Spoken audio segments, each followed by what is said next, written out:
Hello, everybody, and welcome to episode 41 of The Cosmic Force. And on tonight's episode, we are celebrating the ending of the latest Disney Plus show, The Book of Boba Fett, by talking about the man himself. Yes, I'm talking about Boba Fett. We'll take a look at his comic history and share some of our favorite moments. But first, let's go around and say hi to everybody that is here with me tonight. And we'll start where we always do with Emma. Emma, how are you doing tonight? Have you seen today's episode of The Book of Boba Fett? I have. Yes. Hello, everyone. Happy or sad season finale day. So it's a little bittersweet at the end, but yeah, solid finale. And all I have to say is Boba, Boba, Boba Fett. Yes, that was a welcome. I didn't notice that until it was shared. I thought I was going crazy, to be honest, because I was like, whoa, has this been here the whole time? And I just haven't noticed it. So I was glad to hear that this was the first time. Yeah. If you know, you know. Too. Yes.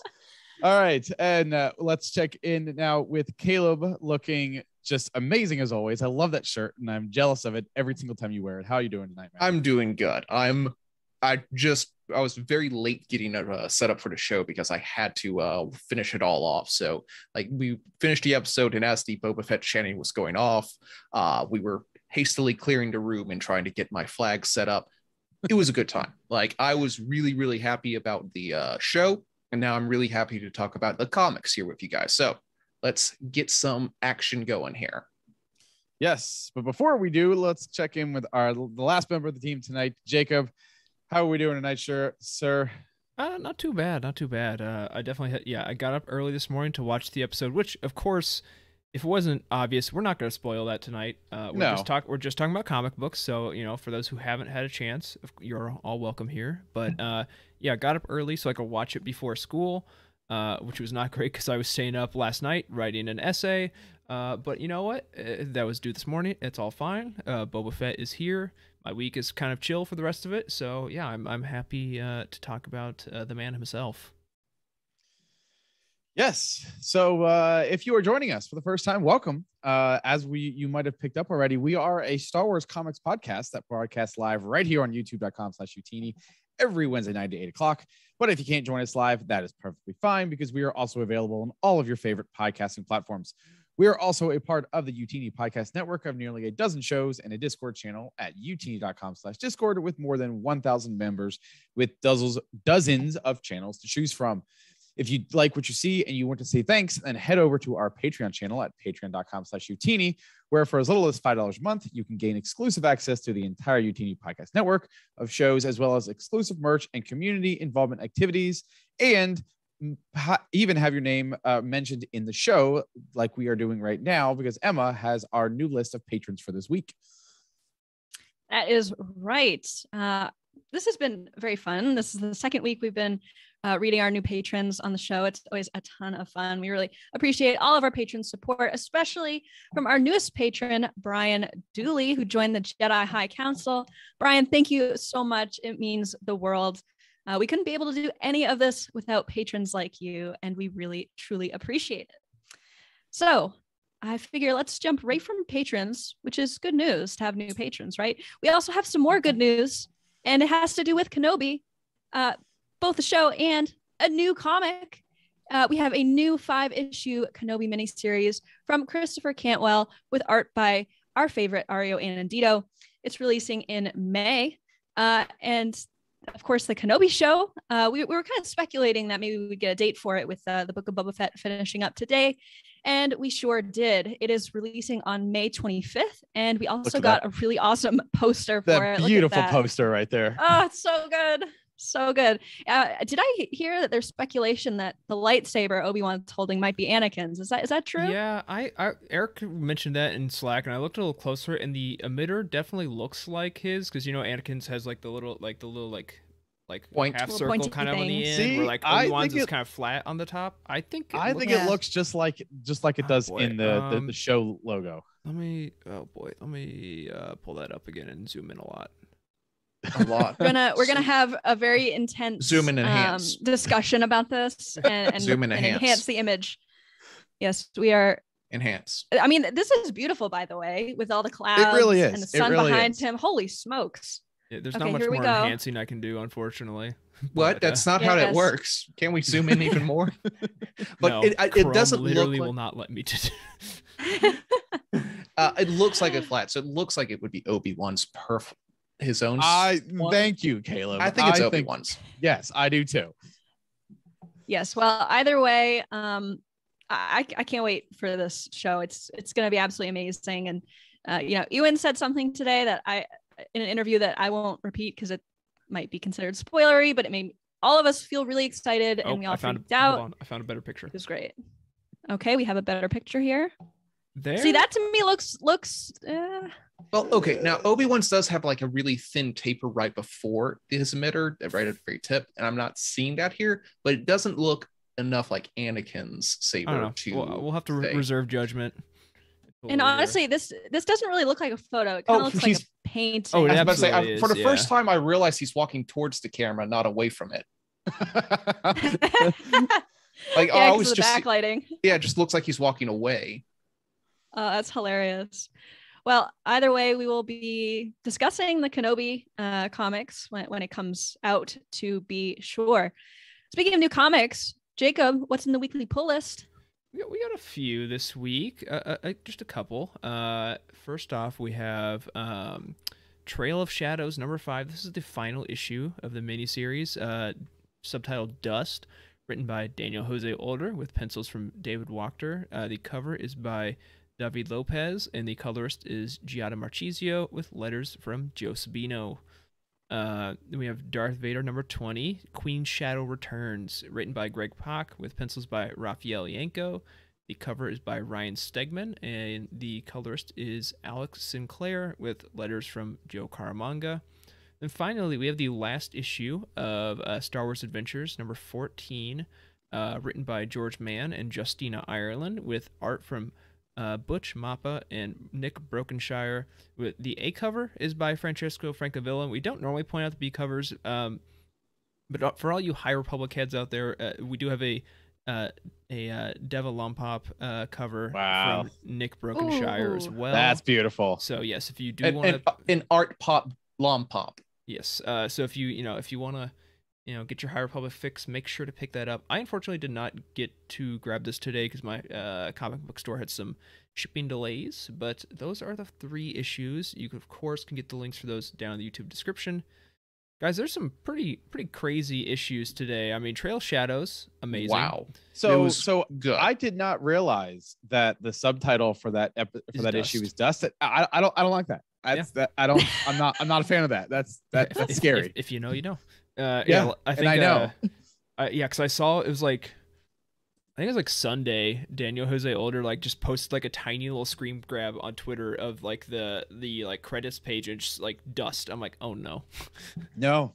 But yeah, I was saying on Twitter that I don't think it's much of a debate. If you're listening to this, you're a comic book reader. I'll say that. But if you're not a comic book reader who just likes the High Republic, I think this is like the single most important comic book you can pick up. If you're just gonna pick up one trade paperback of the comics, I would say this has got to be the one. Like one, it's a self-contained story, but yes. 2, just like the greater effect to the overall High Republic like storyline, I think is pretty impactful. So, if you haven't picked this one up, I would definitely recommend checking it out when it comes out in trade paperback. So actually, I'm behind on this. Oh wow. I read issue 2. But I guess I didn't really pick it up, and I started reading issue 3, and I must have been distracted, and I was like, I don't know what's going on here. And by the time I went back to start picking up issue 2 again, it was already after issue 4 came out. I was like, you know what? At this point, I'm just going to wait. I'm just going to read them all together. So I'm very excited to pick this up and kind of read all 5 of these together, which is why I don't know anything that's going on in this book, which is why I'm very scared of the subtitle.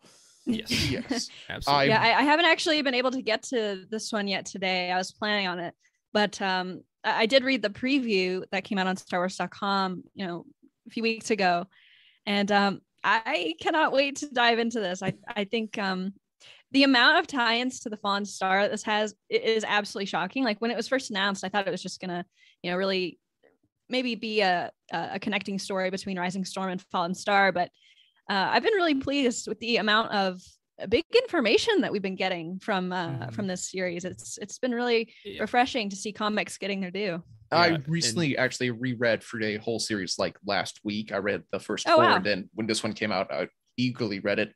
It's good. There's a lot going on here. Probably one of the highlights of the whole High Republic so far, as Jacob said. Definitely, make sure that you're kind of getting caught up and don't go into this blind. There's a couple of things for this. Like, I'm staying away from most previews now until I finish off Fallen Star. Here. Yeah, the nice thing at least is if again, this is probably not going to apply to many people listening to this show, but if you are a High Republic book reader, you got a lot of time during the summer that you maybe can pick up a few trade paperbacks and see what the comics had to offer in that time. But yeah, it's great story. I will just a teaser, the slightest of teasers that is out of context. You will never look at buckets of blood the same ever again.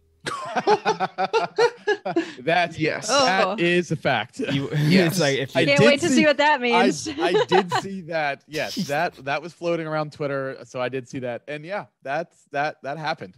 Mm-hmm. Anyways, let's go ahead and get into what we're loving, because we were not loving that image. So Caleb, you've got a community submission this week. This one I think was submitted last week, but it was so apropos, so timely. This was from our very own Blind Fates from our Discord channel. This one was from the IG-88 issue we talked about. Was that last week? I think it was. Yep. Yes. Yes. With artist by G.U. Villanova and colorist by Antonio Fabella. This is from the IG-88, where he's reminiscing about the War of the Bounty Hunters. So even though IG himself does not appear in this issue or in this panel, there's a lot going on. So Boba Fett essentially wrecking shop against all the other named bounty hunters. It's a very fun, action-packed sort of thing. We got a very Terminator-like Valance down in the bottom corner, Forlom Zuxis and Bosk, doing the whole jumping action thing. A lot of really great, colors. Probably more colors in this one page than the rest of the IG-88 issue itself. Yeah, it's really awesome to see all six bounty hunters on one page, because it surprisingly didn't happen that often throughout the book. So it was really awesome to see this, and great submission. But all right, let's go ahead and get into what we are reading, and we're going to go right back over to Caleb, because we're going to do our regular check-in with how are you catching up with the High Republic. I am doing really well. I just finished off Tempest Runner, the audio drama starring essentially Lorna D, her backstory. Yeah, it was pretty good. I enjoyed it a lot. If you were on the fence about like the Nihil and specifically Lorna D, this will definitely, I think, take you over to being a fan of her. I feel like we should really talk a lot more. There's a really fun like Easter egg tie-in between that and actually the Trail of Shadows. And when we do the roundtable about it, we'll actually talk a bit about that, about how we should actually pronounce that, because I think they did it wrong in the audio drama. It's the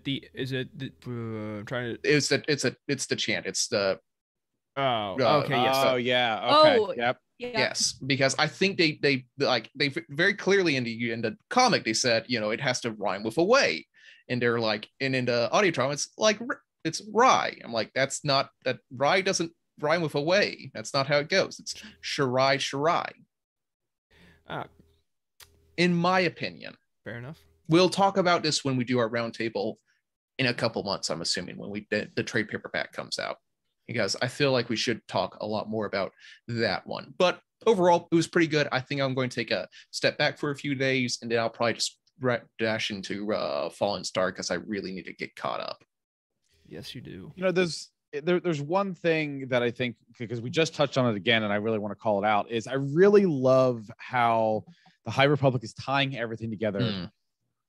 Even if it's subtle ways. Like, I am currently reading Midnight Horizon, and I just got to a part where they mentioned the happenings of the High Republic Adventures, and it's like, it doesn't ruin Midnight Horizon, but knowing that what they're talking about, and what I believe it was it Ram, I think, who was talking about it. Yeah, that's right. Ram was making a joke about something that happened in the High Republic Adventures, somebody sleeping on a mission. And it was just really cool to really see all that, be able to understand that. We've mentioned it twice tonight. So it's really, really interesting that they're taking the time to focus on all of those things. Exactly. I am maybe every time I see one of these, I'm like, that's so cool. But I am a little worried that, 3 years down the line, when someone's like, oh, how do I get into the High Republic? Well, it's like, well, you have to read this novel, and then these 3 comics, and then this junior novel, and then this novel, and then these 7 comics, and then these 5 comics, and then this novel. I feel like trying to go catch through what after will be we'll see a lot of traffic to utini.com about this preferred reading order. That's something that's a project we actually have in the works right now. Yes. I think is Eric, myself, and I don't know if any of the Trev type people are on it. I would say, yes. I feel like Trevor would be on that. I started because we talked about this. I don't even remember what meeting. We've had so many meetings this year already, and I'm not even probably in half as many as Emma is. But it's been a lot of meetings, and one of those came out of it. We were talking about, required readings and stuff like that. So I have a big spreadsheet. It's a work in progress. But yeah, as someone I made it my mission to read everything in it. Like looking back on it, it's almost exhausting to think about how much stuff I've ingested on this. And well, we're adding 4 more authors. So it's kind of terrifying if they're like, yeah, we're just gonna add, I don't know, 20% more books, I would probably die. But hey, like, you guys know how I'm like all caught up now, right? I don't know if that's going to be the case once we add more authors. I'm scared. I'm scared about how much content we're getting. Fingers crossed that it's just so everyone else that's already been on the team can take a break or take some breaks. But I was about to say, Kevin Scott's written how many issues of comics and books in the last 16 months alone. Yeah.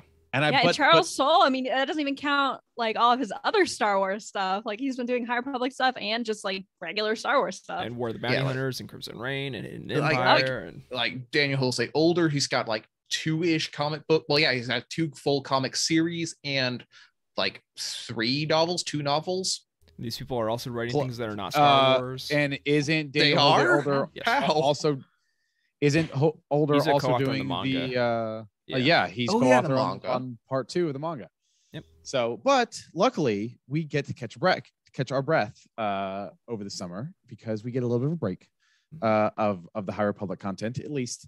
Right. It's March through October, right, Jacob? That we get the last High Republic thing. It's weird because the manga comes out digitally in a week, but comes out in person, physically at the end of May. But not counting that, the last new piece of content I believe is March 1st, 2nd, I think. Second.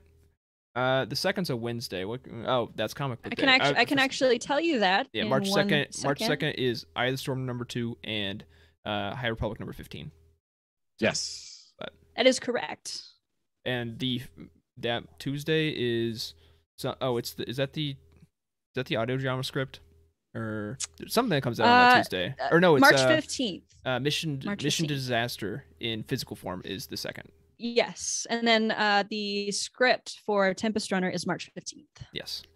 So many dates, and by the time you listen to this, they're probably all going to be wrong because something got delayed. It's true. You're not wrong. All right. Well, let's go ahead and take a quick break, and then when we come back, we are going to talk about Boba Fett. We'll be right back.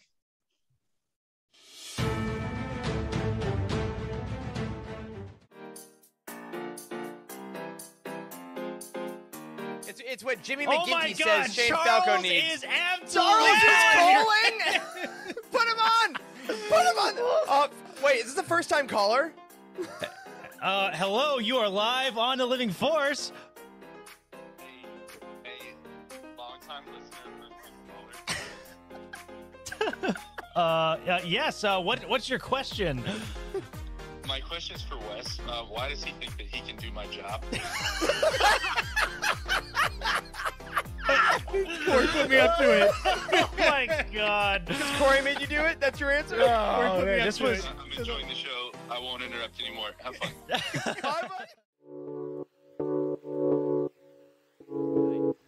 How canon is Darth Bane? Obviously, he is samurai body voiced by Mark Hamill since season 6 of the Clone Wars, and they reference Bane's order and all that. You created the ruler too. But this is the worst Yoda I've ever done. I'm getting tired. It's been a long week. Is that what that was? I thought you were having a voice moment. Yeah. I didn't even get the word structure right. Oh man. Edit that in post, Rick. How can you put this image of in my head of Piet just whipping out an Uno reverse card and slapping it down. Bam! Take that. Yeah, Vader does not play Uno though, so I don't think that would be a wise long-term discussion. He doesn't have the patience for it. He just force chokes everybody. Exactly.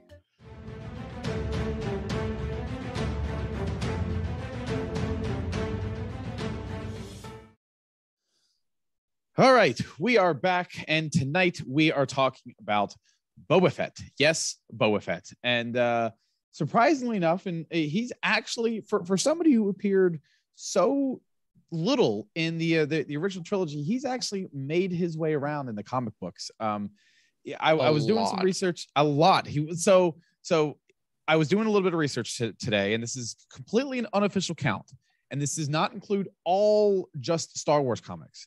But Boba Fett has appeared in an unofficial count of 355 issues of comic books. That is now some of those, like the site that I was on, it was talking about, like I said, Mad TV comics and the UK comics and Star Wars comics, but still 355 is a lot. The most appearances he has in a single title is 20, and that is in the Marvel UK title of Return of the Jedi. They issued that between 1983 and 1986, and that was a comic kind of similar to what we're seeing now in the mainline comic, where it was just based on the movie. So it was a very short period of time. So that's why he appeared in 20 issues there. But in the more regular comics, he appeared in the Dark Horse Star Wars Tales 9 times. He had 7 appearances in the current Bounty Hunter title. Of course, we're not including the War of the Bounty Hunter event. And for a number of titles, including the 77 run of Star Wars, Shadows of the Empire, Dark Empire, War of the Bounty Hunters, you name it. It's pretty much been just about everything. He has 5 official appearances. But a majority of his stuff is actually in Legends. So Jacob, we've got a list of titles that he has appeared in. So why don't you want to go ahead and share those with us? Oh boy, yeah, you curated quite the list here, and I've heard of. Well, actually, I have to give a quick shout out to our buddy Jared from Legends Look Back. I asked him, I said, Jared, you're the expert here. What do we need to know about Boba Fett and Legends? And he sent me a great list. So thank you for that. Yeah, I've heard of like one of these, maybe 2 of these, but we got, Boba Fett, Death, Lies, and Treachery from 1997. Boba Fett, Twin Engines of Destruction. That is a very 90s title. Yeah, it's a very 90s comic. Also 97. Boba Fett, Enemy of the Empire 99. Boba Fett, Agent of Doom 2000. Boba Fett, Overkill 2006. That's a very early 2000s title. Boba Fett, Blood Ties 2010, which Legends Look Back did an episode on that if you want to check that out. And then a sequel, Boba Fett, Blood Ties, Boba Fett is Dead 2013. And then also, of course, he played a pretty major role, or a sizable role in Dark Empire 1 and 2. Of course, you also have Shadows of the Empire, which we've talked about. That's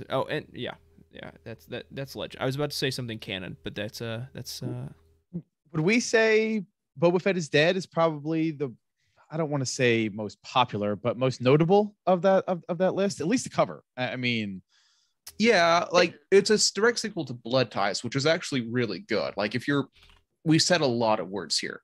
Blood Ties is a really good one. That's one from 2010. That is a really solid kind of beginning, middle, and end plot. Really solid. Also, the Boba Fett series of Death, Lies, and Treachery is like a collection of 3 little short stories that are tied together. And the most important thing about, there's Boba Fett is Dead. Fun spoiler warning, he's not actually dead, just so you know. Like you don't. But the insane. The Death, Lies, and Treachery is really good because, if only because the art is done by Cam Kennedy, who did all the art for Dark Empire. So if you really like that kind of watercolor soft look with the like really neon colored skins and everything, that's the continuation of it. Kind of goofy plots, but it's really good. Like if you were into that and aesthetic, read that. It's great. Like pretty short stories, really fun. You can see Huts being slime bows. It's great. Oh, well, I did not read that one. I would have remembered that happening. But I did read Blood Ties and its sequel in preparation for this show. And I really enjoyed Blood Ties. The sequel was also really interesting. I wasn't a huge fan of his characterization in the last issue for, some reasons, but let's just say this. It made me really appreciate how he's being characterized in the Book of Boba Fett right now. I think he's like much more respectful towards people, like children. He had a child in there. So so his list of canon appearances, if we're talking strictly comics, is much shorter than that. Emma, why don't you go ahead and give us a rundown of where he's appeared in canon? Yeah, much shorter list, shockingly, because Boba Fett translates so well into comics. So we have Age of Rebellion, the Boba Fett issue, a single issue there. That's from 2019. And I don't know who counted this, but thank you for that. It says he says exactly 4 words in this comic. Mm-hmm. That's hilarious. That's very Boba Fett, to be especially back. Well, yes. It is. Yeah. Yeah, I mean, it was very like pre Return of the Jedi incidents. Yes. Boba Fett. Yeah, so that's great. That is it as far as titled works go. But of course, we have War of the Bounty Hunters, it was kind of marketed as the Boba Fett series. Would you guys agree with me there? That it was marketed as Boba Fett series? Yep. Okay. And even though Kira definitely stole the show, I still would say it's still a Boba Fett story. He's the kind of throughput for which the story is told and seen, at least in the main line. Yeah, and the cool thing is he was in all of them in the main line, and even some of the tie-in ones as well. So he had a big presence. Yeah, and the cool thing is, if you want to learn more about War of the Bounty Hunters, we have like half a dozen episodes on War of the Bounty Hunters. So there's no shortage of our coverage on that event. It is. Please give it a listen. We that was a lot of talking about War of the Bounty Hunters, but you know what? It's good. It's good stuff. And lastly, he also appeared in both the Darth Vader and Star Wars series from 2015. So a surprisingly short list there. I imagine, especially after Book of Boba Fett, that we are going to be seeing more of him in the comics, or at least I hope so. Yeah, I mean, he's already because he was in. Speaking of better or improved characterizations of him, he's gotten a lot better from his early Bounty Hunters appearances. Yes, that is true. Yeah, I'm trying. Did he go into Bounty Hunter or no? It's he's not in like the current crew in the Bounty Hunters post. The Bounty Hunter series. Yeah, he's off doing whatever. Okay, that's what I thought. It was like because like a lot of those characters kind of scattered, and I was like I couldn't remember who went where. But yes, he is off doing his own thing. Yeah, exactly. Sure. So that's kind of a rundown of his impact, numerically in comics. Let's talk a little bit about his a little bit more in general. Boba Fett has been around a lot. I think it was Jared from the Legends Look Back who said that it's like every single canon comic book was either a Darth Vader series or a Boba Fett series, and sometimes they were both. So he was definitely a really power player when it comes to comic. So we've read a bunch of those over the series, maybe not the whole exhaustive list, but just in general, when you guys think of Boba Fett comic, what makes you think, ooh, I want to read that? What's what are the things you want to see in a Boba Fett comic? What makes a good one? I think a very stylized splash page. That really, I mean, Boba Fett is so iconic, and that is, I think, what makes him he's got prior to 2010-ish when we got more Mandalorians in the Clone Wars, he was the only Mandalorian we had. So his look was the only person who had that look, and it was such a good look for comics. So when I think what I want from Boba Fett comic, I want those splash pages.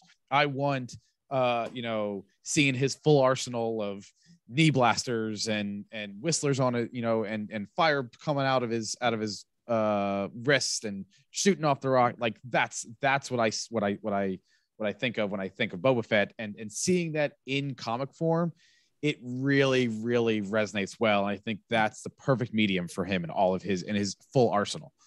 What about the rest of you guys?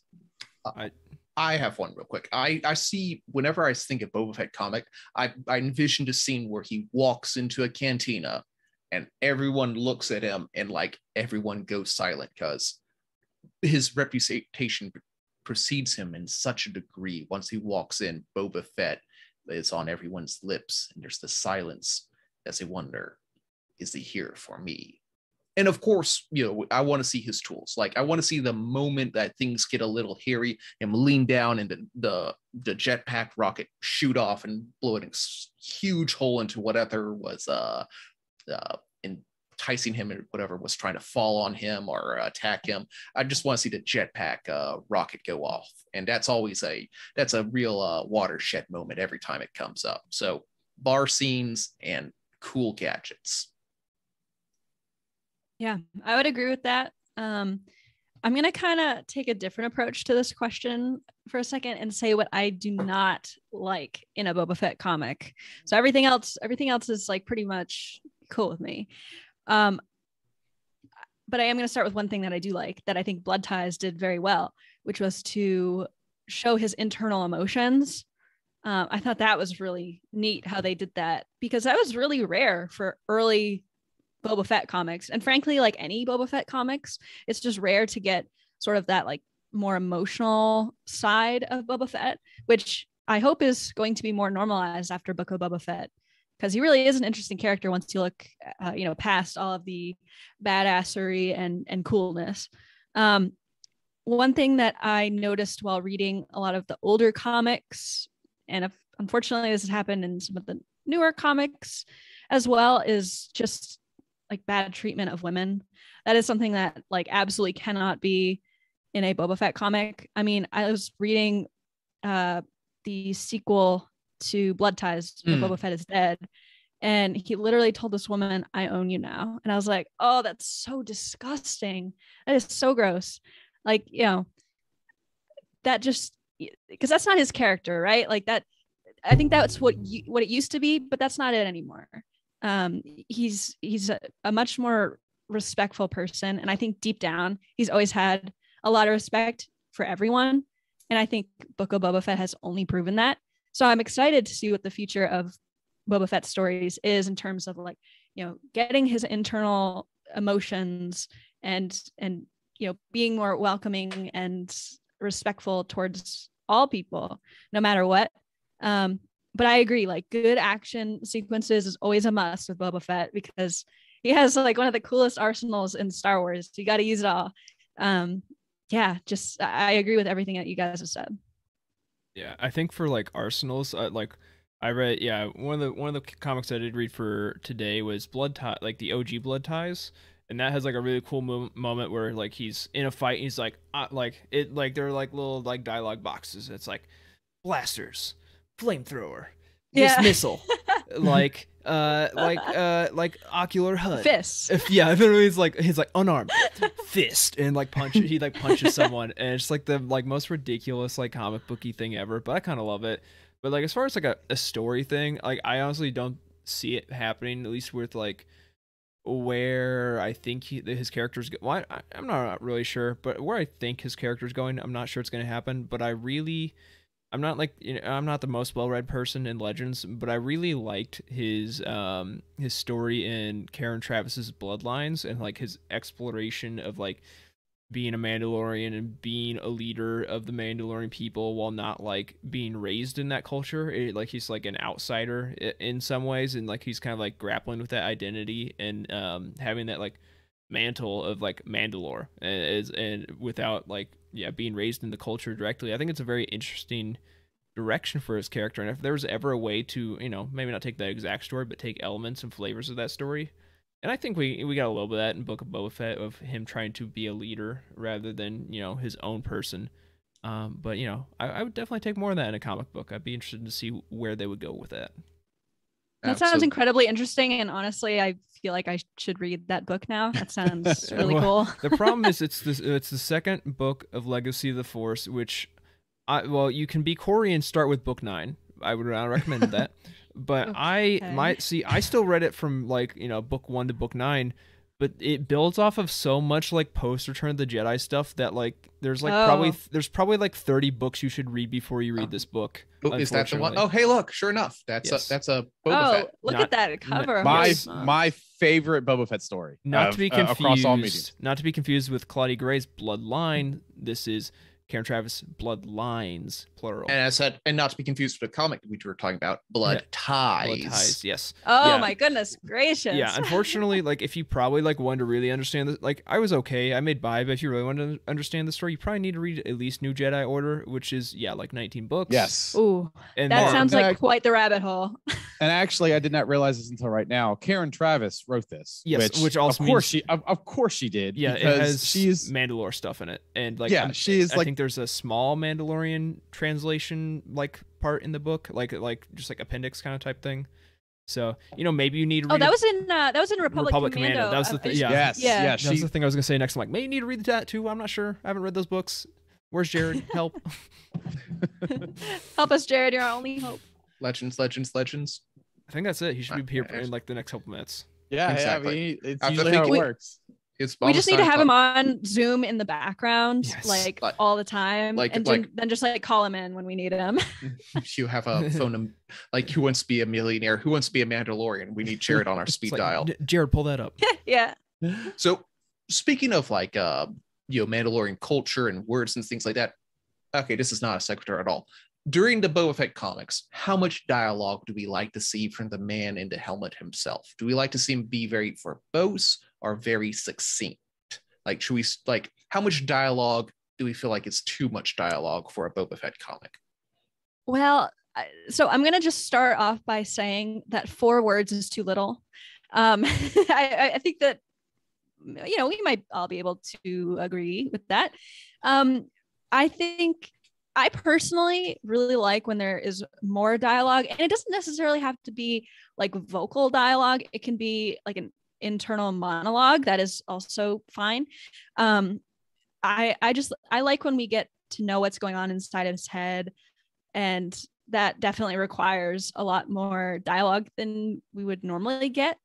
So I'm definitely in the camp of more is better with Boba Fett, because in my mind, my wish for Boba Fett is for him not just to be like, I don't want his only thing that's going for him is that he's this big badass. I want to know, what's inside his head. What is it like to know that you're a clone? Like, that must be nuts. And all of that is going to require a lot of dialogue. And I know that I might be in the minority here. So Caleb, I'm interested to hear what you have to say. I think there's a good middle point here. I like the comic where I was talking about with the Age of Rebellion.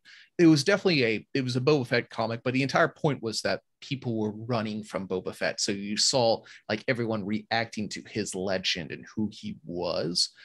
That was a lot of fun watching people panicking when he came in, or just giving up and saying whatever they thought he wanted to hear so they could get out of this interaction alive.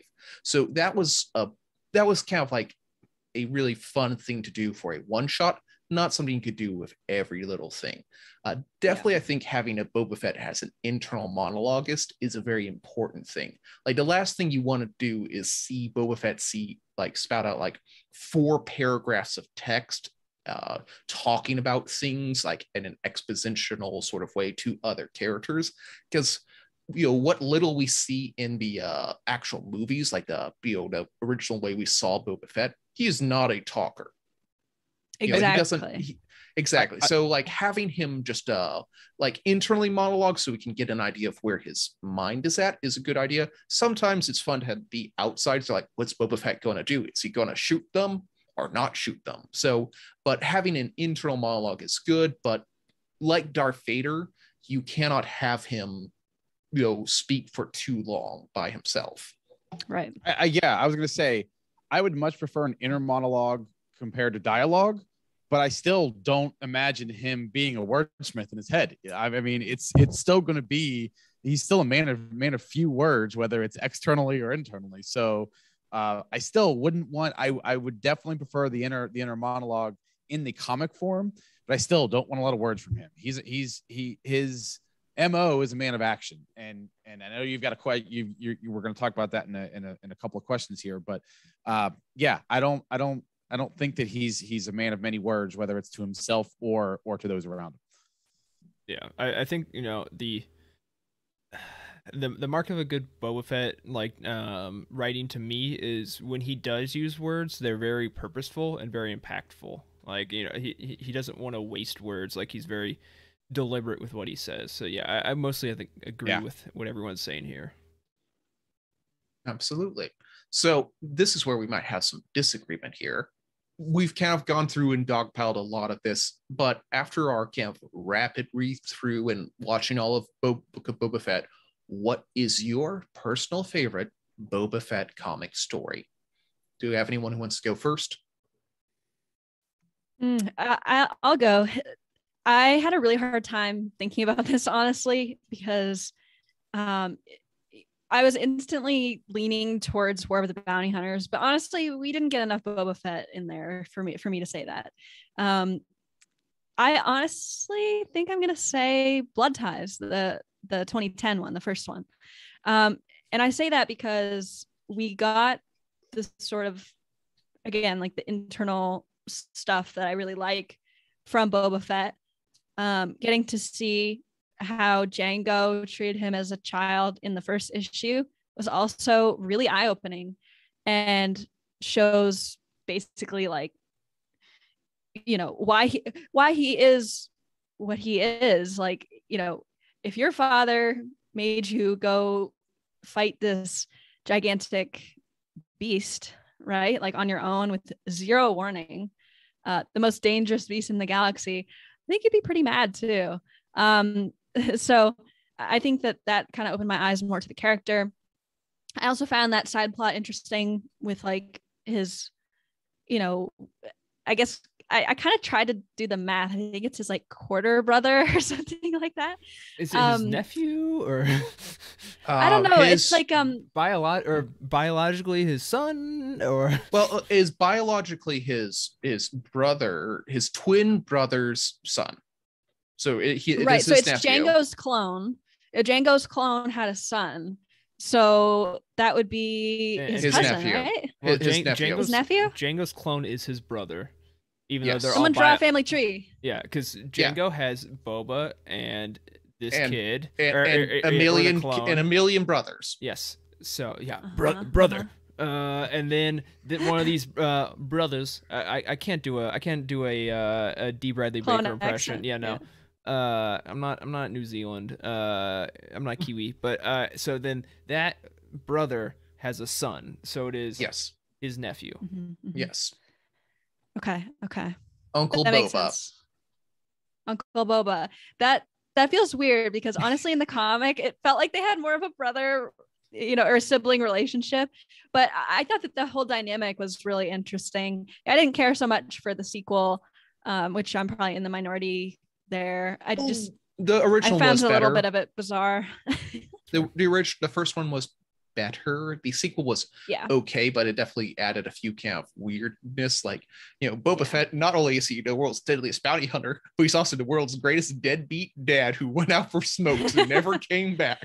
And then his nephew is like, gonna try to steal his wife. That was like really weird. I don't know, but yeah, if I had to pick one story, and again, like I haven't read all of them. There's so many.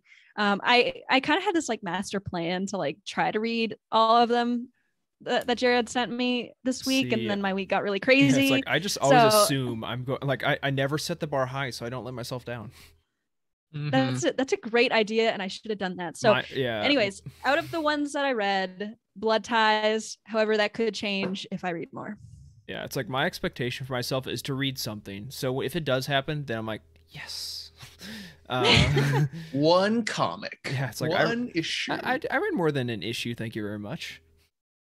2 issues. 4 issues. Jacob, what was your favorite? Mine is, well, yeah, it's, I mean, okay, I have read all the canon Boba Fett stuff, so there's that. But I read Blood Ties as well, the OG, and I think that was my favorite. And I think that's not gonna, I think that's gonna be a common opinion here. I don't know as Caleb has, but yes, that was, I mean, I think it was better than the canon Boba Fett stories I have read in comics. I thought the art. We talked about this every once in a while with like Dark Horse era Legends, where the art is just different. It just like stylistically, it's a different approach, and you know, I enjoy it. You know, we talk a lot about here at UTN about. Doesn't matter if it's Legends or canon or whatever. Like you know, enjoy what you enjoy. It's all Star Wars, and you know we can appreciate a little bit of everything. So I do enjoy the art in these, and it was just a different story, something very like unique, I think, that I hadn't really ever thought of. You know, like we have Cutla Quain in Clone Wars, but like this is you know, we have another clone with children, but like this is, you know, it's not a very common story to approach. Yeah, again, drawing the complex family tree of Jango to clone identical son to clone all identical millions of sons, but they're a generation older. So then the son is kind of all Jango's equal, but then Boba is a generation younger, but then that clone's son is Boba's age, but then is Boba his dad or his nephew or his uncle or his cousin? It's like you ever read Antigone or like Oedipus Rex or any of that? It's basically that stuff going on right now. It's wild. Well, it's so funny because like I took a genetics. Is a little close, yeah. I took a genetics course last semester, and we learned how to make pedigrees. You know, which is like the medical name for a family tree. And I would not want to draw his family tree for an assignment. I think I would do very poorly. I'm confused. Like when it's Boba Fett's birthday, does he get like 2 million birthday gifts? Like how does that work? And I was about to say, and are they all the same? Are they all the same date? We also have to remember that he also has one sister. This is true. Yeah, this is true. Yeah, okay. Yeah. Scratch what I said earlier. We need an Omega meets Boba comic book story. Yes, please. I did kind of pitch that for like our what was our comic draft or the draft? That was what it was. Yes. But yeah, give me some Omega comic books. Well, I know we know Bad Batch season 2 is coming, so they're not going to touch that in the comic books until at least that's over. But you know, right? Caleb, what was your favorite? There's a lot of good ones. There's a lot of mediocre ones, but I think I'll actually go with Boba Fett, the collection of Death, Lies, and Treachery from '97, if only because it has the Cam Kennedy artwork, and that is such like an iconic look of Boba Fett. You know, it's the one who reintroduced him back into what was then the canon series. We get to see him being just like at the apex of his terror and his power. There's a lot of really interesting things that goes on in that series, where you can't have like a major antagonist that carries on through for the series. There's a lot going on. It's like I say it's the greatest thing ever, and you have to drop everything to go out and read it. No, but you know, there is a lot of good there. I do want to have a special shout out to I think we didn't talk about it on the Ostrander one, but there's a series called Agent of the Empire, which is kind of like the Star Wars James Bond series, and he has one element in that James Bond series where our tracks, our titular Agent of the Empire, essentially like sets it up so that he gets Boba Fett to fight him, even though he knows he'll lose against Boba Fett, and then have him think that Boba was hired. He essentially like sets up Boba Fett as like an intergalactic wrecking ball to kill all the enemies that he needs, and that was a really fun like dynamic of like Boba Fett is on the same tier of Darth Vader of just like you just can't wind him up and let him go and nothing can stop him. So a lot of really fun ones here. Yeah, for sure. Now Tyler did have to leave the cast early. He had to deal with some stuff. He told us about this earlier, but he also did leave a note here. Thank you for leaving notes. He's the only one who did. That his favorite was the Age of Rebellion, the one where he says all of 4 words at the end, mainly because Tyler's an art snob and he loves the art, and that's absolutely true. The art on that, well, it's not as maybe as dynamic and like colorful as the Camp Kennedy or as like almost photorealistic as the ones in the Blood Ties. Like it is just really solid, like modern digital, like detailed, like characters all on model, like good artwork right now. So Age of Rebellion is a really good like one thing you want to get into if you want to watch some really good new Boba Fett being cool here. Yeah, for sure. And I have to give another shout out to Dark Empire, because that's where we get the famous Boba Fett line, the Sarlacc found me somewhat indigestible. So I feel like we would be remiss if we didn't mention that one. Absolutely. I'll definitely say that. So I'm looking at Comixology right now, or not Comixology. Oh, Lord, what's it called? No, Marvel Unlimited. Sorting through these late 90s like Cam Kennedy involved Boba Fett series is almost impossible. Is Marvel Unlimited? Please fix your stuff. It's. But anyways, I did find one of them. This is not the one you're talking about exactly, but gotta love the classic watercolor style. Oh yeah, I said it's. Is it just? Sorry, go ahead. No, I was about to say this is what I'm talking about. It's just like how everything looks like it's in a neon wash, and like it really makes you feel like it's on an alien planet. Like the sun must be green on that solar system. Yeah, I feel like what I'm about to say might be really unpopular, but does anybody else have a really hard time figuring out what's going on in these Cam Kennedy drawings? I think it definitely makes you pause and really like look at what's happening. Like, you know, it might. Yeah. It's not spoon fed to me. Like I definitely have to like use my brain a little bit. Yeah, I understand what you're saying, but it is like it is weird when there's only 4 colors and 3 of them are green. Yes, exactly. I think that's what I have a hard time with, and I don't know. For some reason, like my family's always joked that I'm like partially colorblind, and sometimes when I'm reading these comics, I wonder if I am, because I can't tell what's happening. It's like, and I feel bad because these are like really iconic. You know, Cam Kennedy is a very iconic Star Wars comic artist, and so I feel bad saying that, but it's true. I have some difficulty with it. Is your dad colorblind?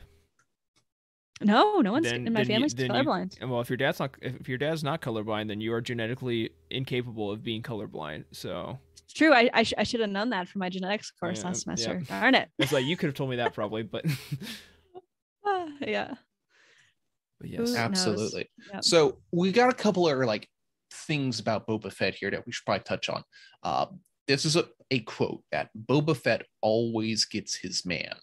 Do we feel like that statement has preceded Boba Fett to such a point? Like, this is a wobbly question because comics are relative, and the artists and writers can do different things. But has the myth of Boba Fett exceeded the capabilities of the man? I think in the Book of Boba Fett, in the series that we're seeing, we have definitely seen this come true in a way that his myth is definitely greater. But in these comics where we see him at the prime of his youth and at his most well armed, how do you guys feel about that? That's what I was just about to clarify, because I think, you know, we have to separate, for the sake of argument, the Book of Boba Fett and Boba Fett in the comics, because you're right, it is different.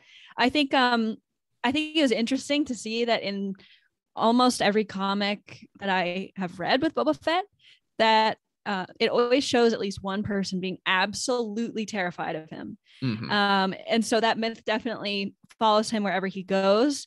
And in the comics, he's pretty much always shown himself to be very capable, especially in the sequel to Blood Ties. I mean, you know, how he escaped that whole situation, I have no clue, but obviously that shows he's very capable. And so I think in the comics, the myth is is not as much of a you know, fable as maybe it is in Book of Boba Fett. He lives up to everybody's fears of him.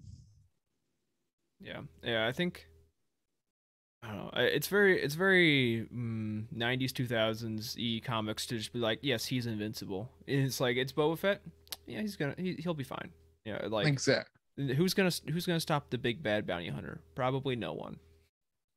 And yeah, to tie into something that Emma said a while ago about, in several of these 90s comics, Boba Fett is less than ideal in his treatment of women and people of that nature, women, people underneath him. He has a kind of a cruel streak a lot of times in early 90s comics. And I feel like that's because a lot of artists and writers specifically saw Boba Fett as like a palette of like, this is going into like some big sort of discussions here of like the ultimate male identity. Like he's the ultimate super cool mercenary badass. Like he can do no wrong. He can drink as much.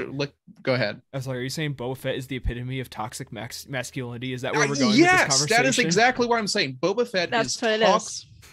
90s, Dark Horse era Boba Fett is a toxic masculinity totem pole. Like he is at the apex of it. Like, it's not that we ever saw that in the comics or in a lot of the novels, but like if your average dude looks at Boba Fett and sees him like be a cool dude, like, well, of course he's going to drink a lot of whiskey and have a lot of he's going to have a lot of like slapping of women across the faces, and they'll love him for it because he's Boba Fett and he's a cool dude, and no one would ever disrespect Boba Fett.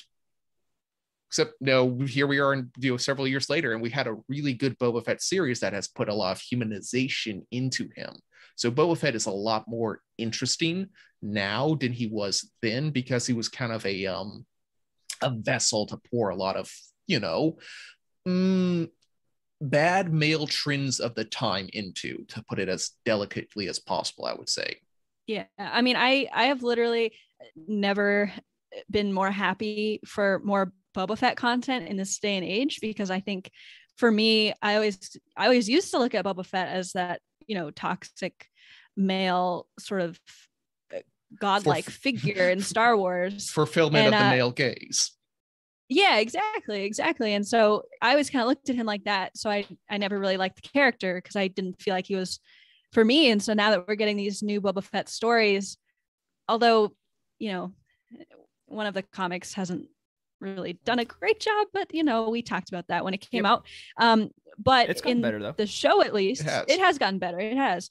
In the show, the Book of Boba Fett, I have been very pleased with his portrayal and how he is much more empathetic to the people around him, and not even just women, but also like aliens and like citizens of Mos Espa that technically he rules. This is not a spoiler from today. It's something that happened, but he like shows respect to the citizens by like bowing to them, and I was like, oh, that's like really awesome. We would have never seen Boba Fett do that in the early 90s in the Dark Horse comics. Like, yeah, it's definitely fun to see him as a different sort of as like an evolved sort of character. Like, it's weird to think that his time amongst like usually very xenophobic and isolationist Tusken Raiders, who also cover up their faces all the time, has turned him into a more interesting human being. Yeah, which also in turn makes the Tuskens also very interesting. I don't know if I would call the Tuskens xenophobic. I think that's a little far. I mean, they're that's the best word to put this. Isolationist? Yeah, isolationist is probably a better maybe, term or for just it, like, yes. Yeah. I mean, they're protecting what is their ancestral land. I would say the opposite, that the most humans on Tatooine are xenophobic in that way. True. But yeah, I get what you were trying to say. Just that they're a little like he learned from a very interesting teacher. So yes, and he's come a long way, and I think we can, all of us here, including Tyler, would agree that I think Boba Fett is in a lot better place character-wise and story-wise than he was 20 years ago. Yeah, yeah, 100%. I'll throw a bone to my Legends boys and girls and non-binary people, and that is, I personally, I do like a little villainous Boba Fett. There are absolutely limits, and a lot of times the Legends we like shoved way past those limits, but like see Prince Shizor. I was about to say we're getting close to like was he on Zizor's from Luke to Zizor? Was he all the way to Zizor? He was getting pretty close. Yeah, he's getting kind of close. I'm okay with for someone who like I love myself some prequels and sequels and all Star Wars, but as someone who identified more with like original trilogy storytelling growing up, I do like a little villainous Boba Fett. I like a little it's sometimes I think it's okay to just have like the action figure Boba Fett. Where like, I mean, let's be real, his character was the action figure for like 20 years. It's true, and that's why everyone thought he was so cool. You had to send in those like mail-in proofs of purchase to get that Kenner action figure of Boba Fett. I'm okay with villain Boba Fett. I'm also totally okay with redeemed Boba Fett in the current canon in the TV show. But again, there are limits. You can be a bad guy. Yes. Within reason, like, and we'll excuse villainy and blowing up planets, but disrespecting women is too far. This is true. Yeah. Yeah. No, I mean, I'm glad you brought that up because I've been saying a lot during the show that I really like getting the more emotional and empathetic side of Boba Fett, but that doesn't mean that he always has to be the good guy in my eyes. As long as he just has a base level of respect for people, that is like all I ask for. Yeah. Again, sorry.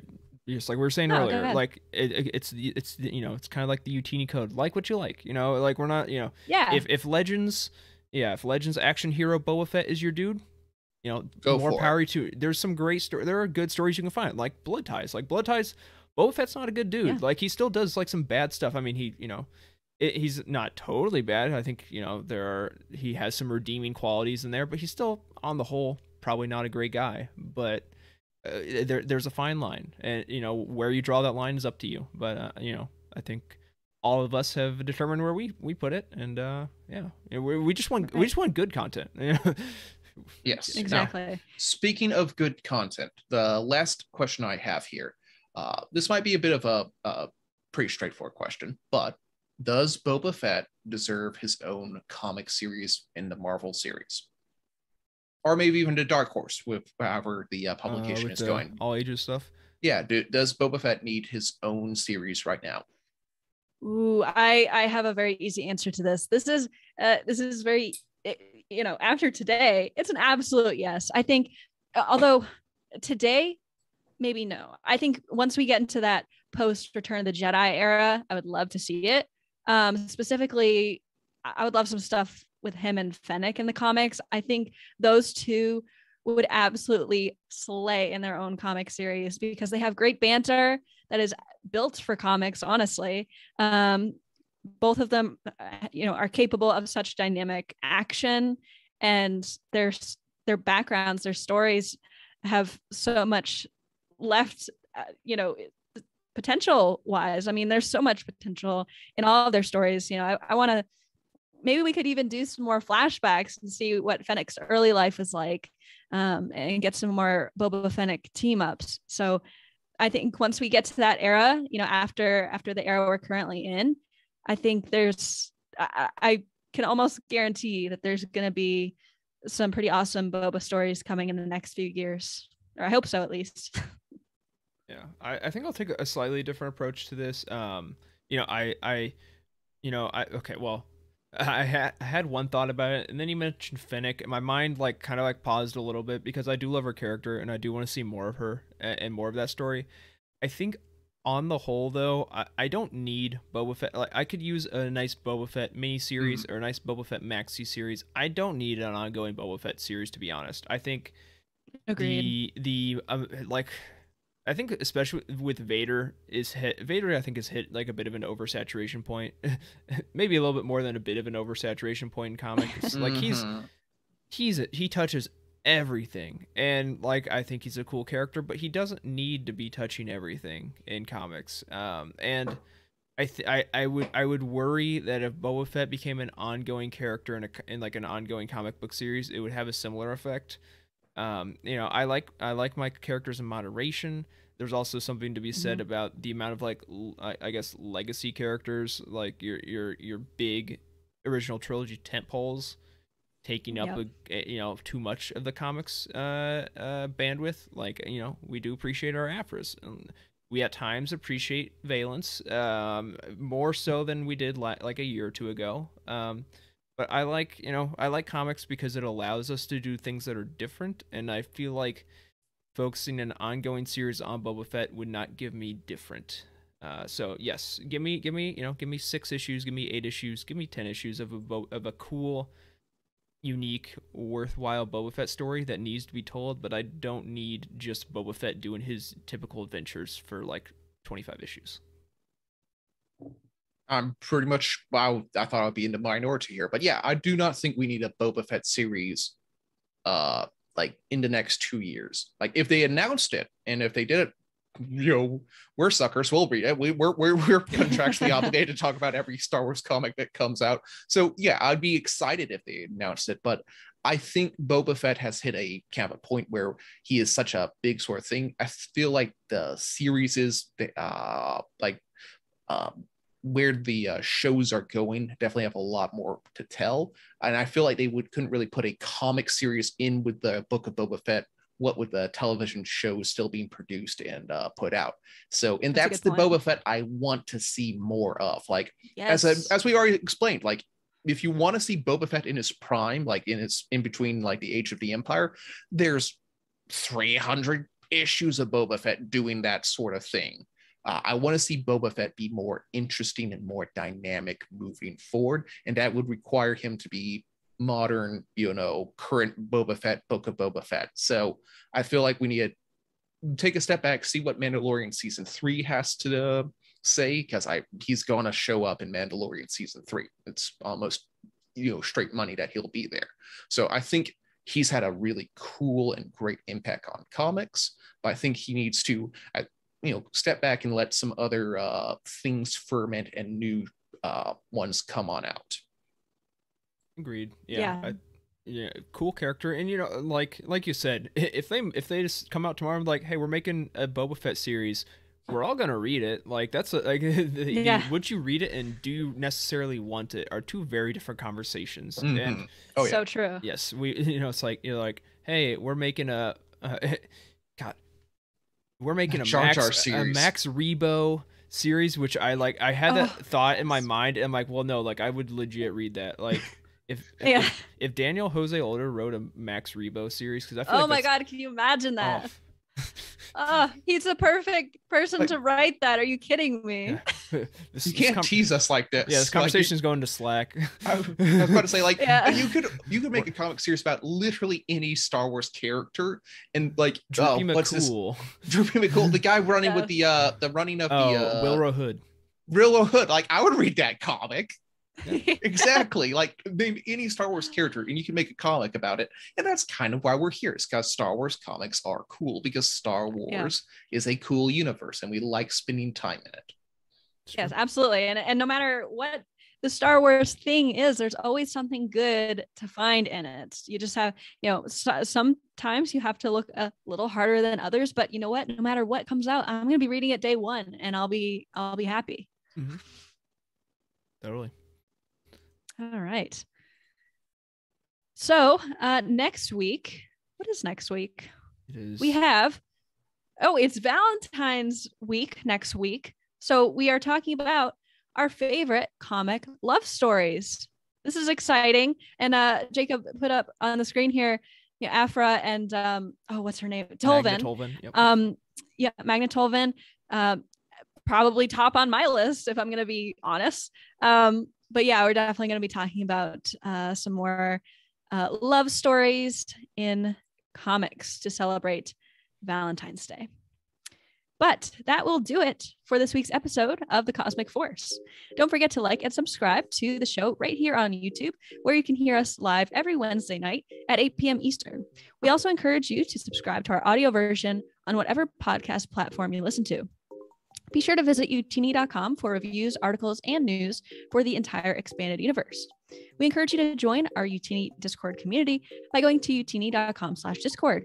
And you can help support the show by heading to patreon.com/utini and start receiving exclusive perks starting at just $5 a month.